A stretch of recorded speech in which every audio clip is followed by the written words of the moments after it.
एक बार उस हाथी के मन में इच्छा हुई कि जाऊं इस पहाड़ से नीचे सरोवर है, वहां जाकर स्नान करूंगा। हाथियों के मन में तो इच्छा होती है कि सरोवर में खूब नहाएंगे, खूब मौज करेंगे। तो इसके मन में भी आया कि पूरे परिवार के साथ मौज करेंगे, और आ गया सरोवर में, बहुत आनंद ले रहा है। 1,00,000 पत्नियां हैं। अगर 1,00,000 पत्नी होगी तो बच्चे कितने होंगे? उसी हिसाब से इसके बहुत सारे बच्चे भी हैं। सबको लेकर के आया, बहुत आनंद कर रहा है। लेकिन तभी एक बाधा आती है, और बाधा क्या आई? एक मगरमच्छ ने इस हाथी का पैर पकड़ लिया। गजेंद्र है बहुत शक्तिशाली।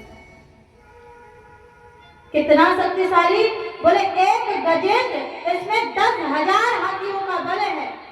इतना बलवान है, इसलिए जितने भी जंगल के जो राजा है शेर, वो भी भय पाते हैं।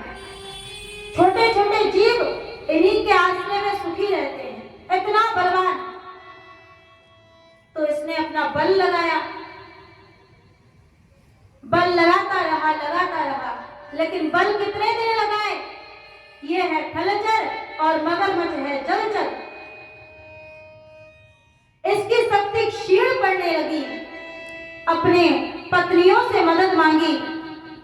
इन्होंने कुछ दिन तक तो मदद कर दी, सूंड से खींचने लगे। लेकिन जब पता चल गया कि इनके कारण हम भी मरेंगे, इससे अच्छा यहां से निकलो। श्री सुखदेव जी महाराज कहते हैं, राजन, सुख के दिन में तो सब आ जाएंगे कि हम भी तेरे, लेकिन जब जब दुख की घड़ी आएगी, कोई सामने नहीं रहेगा। जितने इसके बच्चे थे, पत्नियां थी, सब चले गए। और युद्ध कितने दिन तक चला? बोले 10,000 वर्ष तक युद्ध चल रहा है। अब तो गजेंद्र एकदम हार गया, थक गया। बहुत प्रयास कर लिया, लेकिन जब अपना बल कार्य में नहीं आया, एक कमल का पुष्प उठाया और भगवान को मनाने लगा कि हे प्रभु, जिसने इस संसार का निर्माण कराया है, किया है, जो हर एक प्राणियों के भोजन की व्यवस्था करने वाला है, किसी का नाम नहीं लिया, जिसने इस संसार को बनाया है, जो ये संसार चलाने वाला है, मुझ जैसे प्राणियों के भोजन की व्यवस्था भी जिसने की है, वो आकर मेरी रक्षा करे। प्रार्थना करने लगा, ओम नमो भगवते तस्मै यते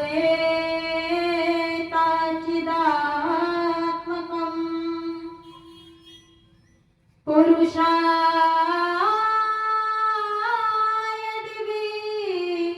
दिव्येजाय परेशाय धीमहि।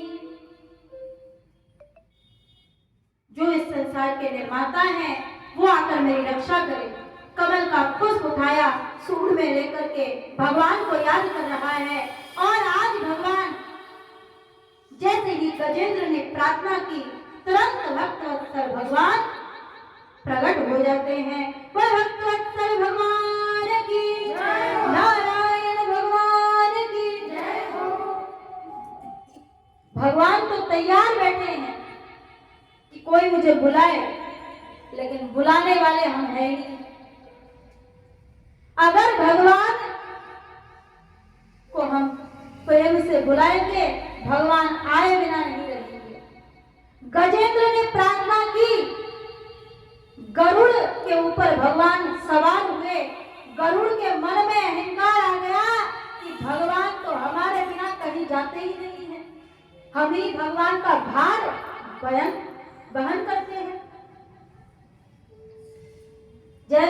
गरुड़ के मन में आया। तुरंत भगवान ने कहा थोड़ी देर ठहर जाओ। जैसे ही भगवान उतरे